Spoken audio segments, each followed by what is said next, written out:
안녕하십니까. 평신도 교회를 꿈꾸고 걸어가고 있는 황창환 성도입니다. 오늘은 창세기 6장을 좀 같이 나누고자 합니다.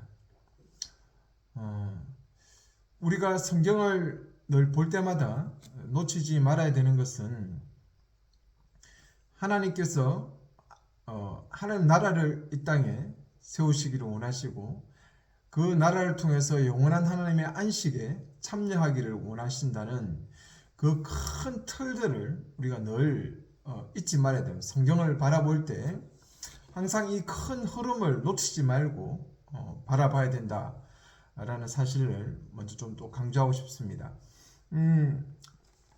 창세기 6장에 가면 오늘 좀 나름대로 좀 난해하고 좀 풀기 어려운 내용들이 좀 있습니다.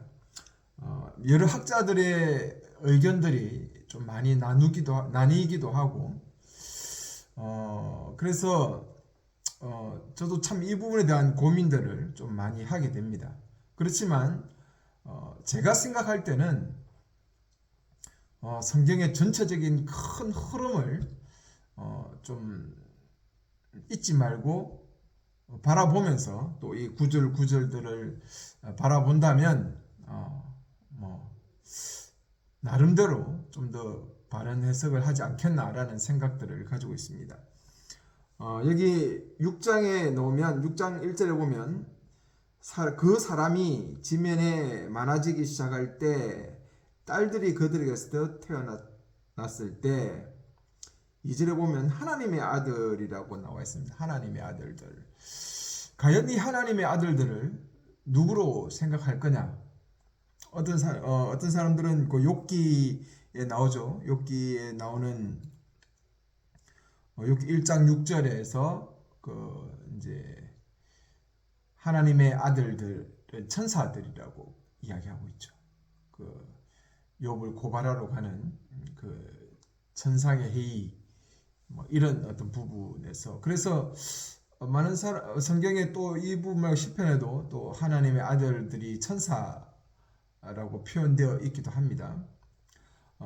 그렇지만 또한 성경에 이스라엘이 하나님의 아들이고 그 언약 백성들이 또 하나님의 아들이다라고 하는 또 그런 흐름도 있습니다. 욥기서나 시편의 어떤 그 하나님의 아들들을 천사라고 바라보는 것은 어쩌면 그 이 창세기와 장르가 다른 거죠. 장르가 거기는 시가서입니다. 시가서 시적 표현을 쓰는 거죠.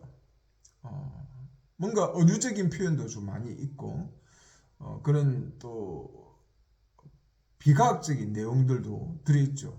뭐 땅이 진동한다거나 뭐 하늘에 별들이 떨어진다거나 뭐 하여튼 그런 어떤 그 아주 가장법적인 그런 내용들을 시적인 표현들을 씁니다. 그죠? 그렇기 때문에 그 하늘의 어떤 그 회의를 주재하는 어떤 이런 어떤 모습들을 어떤 그 시적인 장르의 어떤 하나의 흐름 속에서 평가할 수도 있는 거죠. 그래서 이런 역사적인 어떤 역사스와는 다른 어떤 그런 흐름을 갖고 있기 때문에 단순히 거기에서 하나님의 아들이 천사다라고 해서 이게 하나님의 아들들을 천사로 볼 것인가?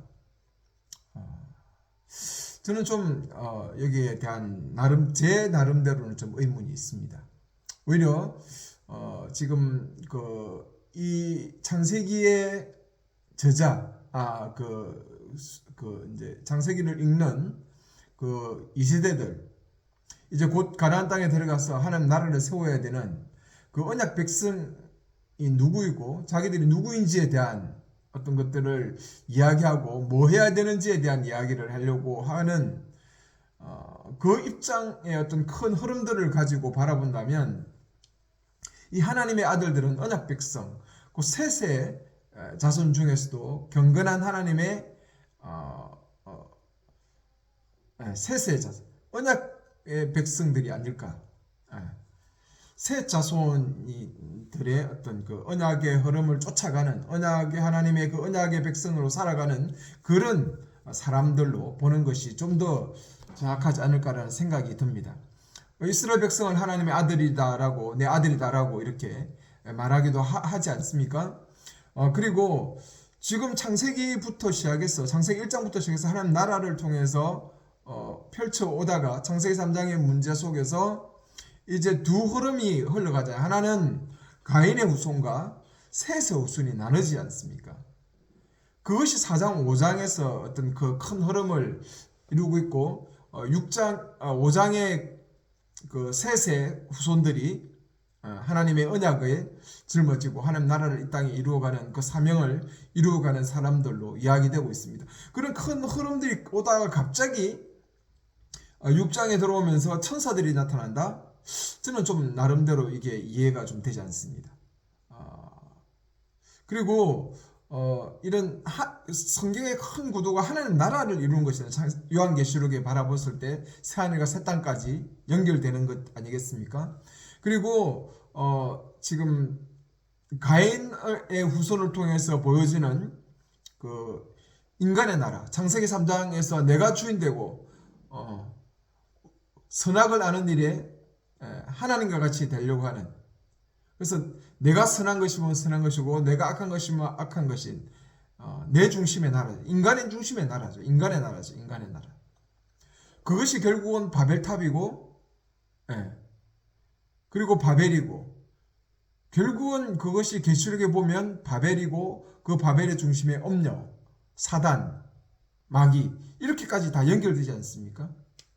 그러니까 창세기 3장을 통해서 이루어져가는 사단의 후손들, 그리고 그것이 가인의 계열 속에 연결되면서 인간의 나라, 그리고 지금 비로소 하나님의 이름을 부르고 하나님의 이름을 쫓아서 살아가는 셋의 계열들이 창세기 5장까지 흘러오고, 그리고 6장에 나오면서 지금 노아 홍수까지 이제 이루어져가는 이런 상황의 큰 문맥적인 흐름을 바라본다면 여기서 하나님의 아들을 그런 어떤 천사들로 타락한 천사들로 볼 것인가? 그래서 천사들이 인간과 이렇게 관계를 해서 뭐 네피림이 되고 용사들이 되었다라고 하는 그런 표현들로 보는 것이 옳을까? 많은 학자들은 또 이렇게 보기도 합니다. 그리고 또 제가 보듯이 이렇게 셋의 계열로 바라보는 팀들도 있습니다. 뭐 어떻게 됐든 저는 이런 아까 제가 말했던 그런 문맥적 큰 흐름 속에서 바라본다면 이 셋의 후손이 아닐까, 그런 어떤 표현들로 보는 것이 옳다. 문맥적인 상황에서 그런들이 사람의 딸들이라고 했을 때 하나님의 아들과 사람의 딸들을 이렇게 어떤 대조적인 개념을 놓지 않습니까? 그래서 아마 그 하나님의 경건한 언약의 백성들과 그렇지 않은 가인의 후손들의 어떤 그 흐름들 속에서 나타나는 그 두 계열이죠. 근데 그녀들의 아름다움을 보고 그들을 아내를 취하죠. 아름다움을 보고 아내를 취했다. 뭐 아름다움을 보고 아내를 취한 것이 무엇이 문제인가? 라고 할 수 있지만, 근데 그런 사항들을 통해서 어떤 일이 있느냐면 하나님의 영이 그들이 같이 육신이 되었다라고 하죠. 영과 육신이라는 어떤 이 그 큰 흐름의 어떤 대조를 주고 있습니다. 그것은 뭡니까? 어떤 영적인 것과 육적인 것, 뭐 이 부분으로 나눌 수 없지만 그런 하나님의 나라와는 전혀 상관없는 자기의 만족과 자기의 욕심. 그래서 마태복음에 보면 갑자기 하나님의 그 심판이 임하는 것들을 이야기하면서 이 노아 시대, 노아의 어떤 이야기를 듭니다. 시집가고 장가갔다라고. 시집가고 장가가는 게 뭐 문제겠습니까? 그러니까 이들이 관심이 하나님의 나라에 있지 않습니다. 이 땅에 하나님의 안식을 이루어가는, 그래서 하나님 나라를 세워가는데 관심 있지 않고 창세기 3장에 있듯이 자기의 욕심과 자기의 욕망을 쫓아가는 것이, 그것이 아주 좀 대표적인 표현으로 표현된 것이 그 사람의 딸들의 아름다움을 보고 결혼을 한 거죠. 그러니까 그들 속에서 그들 속에 땅에 네피림도 있었고 또 그 위에 하나님의 아들들이 자녀를 낳았는데 그것이 유명한 용사들이 있습니다. 용사. 나중에 그 창세기 뒤에 보면 특이한 사냥꾼 니무롯이 특이한 사냥꾼인데 뭐 전쟁 영웅 아니면 뭐 사람 잡는 킬러 뭐 이런 거죠. 특이한 사냥꾼. 그러니까 그러면서 이 표현이 어떻게 되고 있습니까? 5절에 사람의 악이 땅에 많고 사람 마음의 생각 모든 의지가 악하다라고 하죠. 그러면서 그들이 강포하고 하다. 13절에 하나님께서 노아의 말 모든 육신의 종말이 내 앞으로 오르니 이는 땅이 그들 때문에 폭력으로 가득 찼다. 폭력으로 가득 찼다. 네피림 용사 뭐 하나님의 사람들의 딸들의 아름다움 보고 결혼하고 용사 네피림 그리고 땅이 파괴하고 강폭하다. 폭력적 약육강식의 시대. 이게 하나님 나라입니까? 가인의 7대 손인 라멕이 주장했던 내용과 뭐가 다르겠어요? 그죠? 라멕이 내가 조그만 내 발끝에 상처를 입힌 놈을 내가 가만두지 않고 죽여버렸죠. 소년을. 그걸 두 아내에게 자랑하는. 결국은 그 사람의 중심의 나라에 속해 있는 그 흐름들이 지금 하나님의 언약의 백성들마저도 그 흐름 속에 다 잠식당해요. 그래서 온 땅이 악하고 파괴하고 폭력적이 되어버리는. 그래서 그들이 육신이 되었다. 자기 욕망을 쫓아가는 사람, 자기 욕심을 따라가는. 그래서 하나님의 나라가 아니라 인간의 나라. 결국은 노아로부터 다시 시작하지만 바벨 탑을 쌓으면서 흩어짐을 면하고 하나님의 말씀과는 전혀 다른 하나님의 말씀과는 하나님의 그 뜻과는 다르게 흘러가죠. 하나님은 땅이 흩어지려 했는데 이들은 흩어짐을 면하자라고 하면서 바벨탑을 쌓지 않습니까? 결국은 하나님의 나라와는 상관없는 셋의 계율 중에서 정말 하나님의 언약을 붙들고 그 언약을 붙잡고 하나님의 나라를 이 땅에 세우는 그 삶을 살아가야 될 그들마저도 가인의 그 계율의 딸들의 아름다움을 보고 아내를 선택하면서 물들어가는 겁니다. 온 세상이 하나님의 나라와는 전혀 상관없는 흐름으로 나아가 버리는 것이죠. 그러니까 엄청난 시대 속에서 그런 흐름들이 흘러와 버린 겁니다. 뭐 한 사람이 1000년을 사니까 지금 뭐 2000년 전 예수 그리스도라고 했으니까 뭐 예수 오시고 난 후부터 지금 세대보다 더 엄청난 시대 아닙니까? 그 시대가 그냥 그게 집약적으로 지금 뭐 짧게 되어 있는 걸 뿐이지 엄청난 역사 속에서 사람들이 살면서 하나님의 나라를 세워가야 될 그 셋의 후손들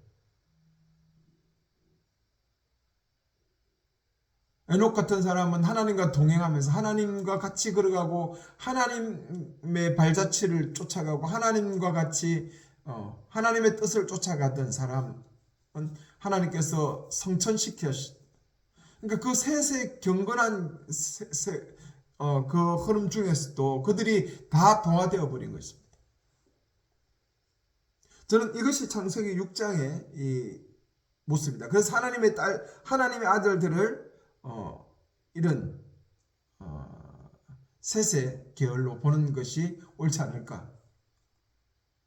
그리고 그들이 하나님의 안식에는 하나님 나라를 통해서 하나님의 안식에 참여하는 것에는 관심이 없고, 그죠? 시집가고 장가가는 결국은 그러면서 그 시대 전체가 전쟁 속에서 약육강식에 의해서 엄청난 전쟁이 있었지 않았을까? 저는 그렇게 생각합니다. 네피림 용사들 뭐 이런 이야기들이 있으니까.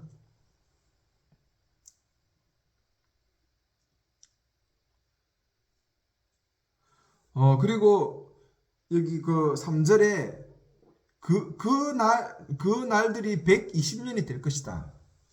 이것이 뭘까? 뭐 홍수가 지금부터 홍수가 일어나는 것이 120년 후에 일어난다는 이야기인지, 아니면 사람의 수명이 이제 120년이 될 것이다 라고 하는 것인지, 뭐 이런저런 이야기가 있지만, 뭐 제가 볼 때는 거의 사람의 수명이 한 120년으로 보는 것이 옳지 않을까. 물론 그 전에 그 후에 뭐 나름대로 좀 오래 산 사람도 있겠지만 거의 120년으로 거의 뭐 가닥이 나는 것 같아요. 아론 같은 경우 123세, 모세도 120세죠. 아브라함이 좀 더 살았나? 189세인가? 정확하게 잘 모르겠네. 그 사람의 어떤 수명이 120년으로 줄어드는 것에 대한 것으로 보는 것이 좀 더 합당하지 않을까. 왜 그러냐면 그 인간들이 오래 살면서 하는 짓들이 하나님의 나라를 세워가는 것이 아니라 뭐 인간의 나라가 서가는 것이죠. 자기 욕망과 욕심에 의해서 만들어진. 결국은 선과 악을 하는 일에 내가 주인이 되면서 만들어지는 그 나라가 결국은 약육강식이 되는 것이죠. 폭력이고 악하고 파괴하고. 그럼 정말 하나님의 나라에 관심이 없고 하나님 나라를 통해서 그 안식에 관심이 없는 그 사람들의 중심은 결국은 나 중심으로 갈 수밖에 없어요. 그래서 교회가요, 정말 신앙의 틀을 잇고 무늬만 그리스도인이지 그 속에는 내 중심적으로 하려고 내가 주인이 되어가고 내가 중심이기 때문에 교회 속에 엄청난 문제들이 많은 거예요. 그래서 세상보다 더 못한 거라고 이야기해요. 조직사회라고 이야기해요. 교회가 하나님의 나라를 이루어가는, 결국은 성령 충만을 통해서 내가 죽고 공동체가 온전히 한 몸이 되어서 머리 대신 그리스도에까지 자라가는 그런 공동체적인 그 개념들을 교회가 갖지 않으면 그 속에서 자기 중심이 되었고 모든 신앙이 자기 중심. 그래서 결국은 하나님을 위하는 것이 아니라 결국은 내가 복받기 위한 종교가 되어버린 것이. 아니라고 이야기하지만 내 중심에게. 그래서 예수 믿고 죽어서 천국 가는 것이죠. 천국. 좋은 데 가는 거. 이게 다른 종교와 뭐가 다르겠습니까? 불교나 뭐 다른 종교나 똑같은 걸 극락가는 것이니까.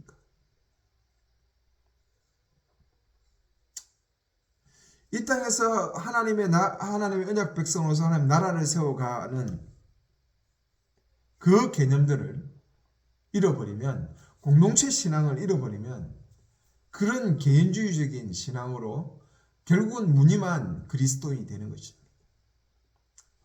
기도 내용도 예배도 모두가 다 복받기 위해서요. 하나님을 이용하는 것이죠. 결국은 두려움 속에서, 지옥 가기 싫어서, 뭐 이런 개념들로 가득 차 있습니다. 자, 어쨌든 이런 흐름들로 지금 흘러가고 있는 것이죠. 근데 그 중에 노아가 어떤 사람이라고요? 의로운 사람이라. 완전한 자다, 의로운 자다. 의롭다, 완전하다. 이게 완전하다는 표현은 사람에게 쓸 수 없는 거잖아요. 이 의롭다는 것이 뭐겠습니까? 의롭다는 것이 뭐 도덕적으로 깨끗하다 그것이 아니라, 의롭다는 것은 하나님의 뜻에 충실한다는 의미입니다. 지금 여기서 의롭다는 거죠. 노아는 그 중에서 노아는 이 땅에 언약을 붙들고 창조 언약이겠죠. 그 언약을 붙들고 이 땅에 진정한 하나님의 안식을 이루기를 소망하는, 그래서 하나님을 말씀을 따르고 하나님을 의지하고 걸어가는 자였죠. 그게 노아예요. 그래서 보면 6장을 마칠 때 보면 보세요. 22절에 노아가 행하되 여호와께서 자기에게 명령하신 모든 것을 그대로 행하였다라고 하죠. 이게 지금 노아가 그 시대 안에서 의롭다. 하나님 중심으로 하나님의 뜻과 보조를 맞추면서 그 인생을 걸어가는 것입니다. 그래서 하나님께서 그에게 방주를 만들고, 방주도 크기가 있죠. 그리고 다 짝짝이 들어오게 하고 재물을 쓸 거는 7쌍씩 그렇게 해서 다 들어오게 하는 것입니다.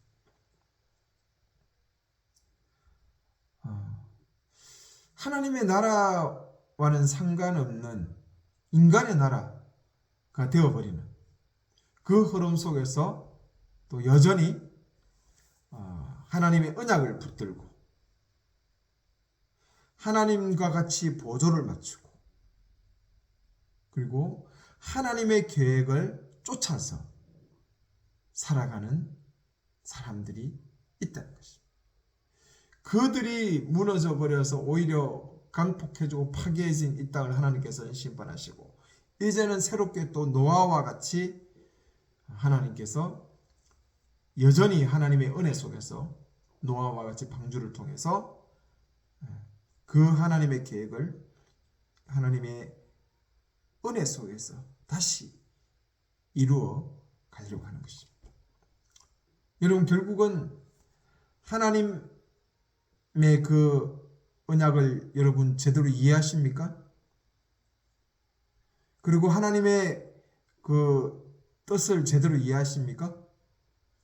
그리고 하나님의 그 뜻에 보조를 맞춰서 지금 우리의 삶을 걸어가고 있습니다. 저는 평신도 교회가 정말 이 땅에 서야 될 이유가 저는 이것이라고 생각합니다. 하나님의 뜻에 맞추어서 이 땅에 하나님 나라를 구현하는 공동체를 세우고 하나님의 안식에 참여하는 그런 하나님의 나라를 보여줄 수 있는 그런 교회. 저는 평신도 교회밖에 없다라고 저는 답을 내렸습니다. 오늘 6장을 나누면서 이런 그 당시에 의로웠던 여전히 다 땅이 무너졌을 때도 불구하고 모든 사람들이 무너졌음에도 불구하고 노아는 의로운 자였고 완전한 자였다. 하나님의 그 언약을 붙들고 하나님과 보조를 맞추면서 하나님의 뜻에 순종하면서 살아가는 사람이었다. 이 사실을 다시 한번 강조하고 싶습니다. 감사합니다.